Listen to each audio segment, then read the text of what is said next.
What's going on? My house is usually on the street.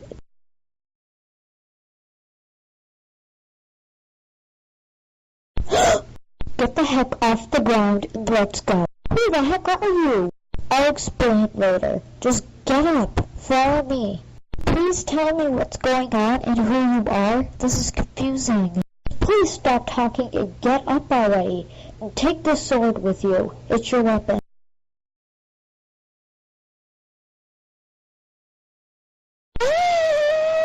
Dude, shut up and stop panicking.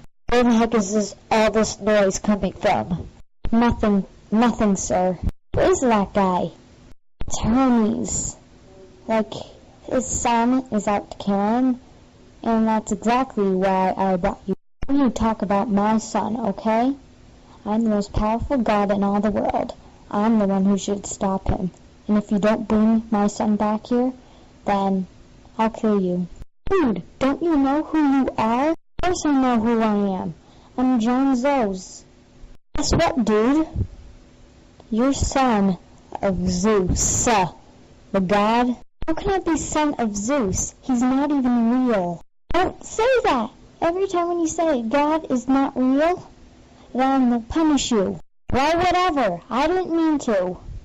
And where are we anyway? We're in Hermes' judgment realm. It's where he makes the most awful decisions. We didn't do anything. We just need to look for his son, so we can kill him. I don't know why. It's a really confusing story. Well, anyways, follow me again.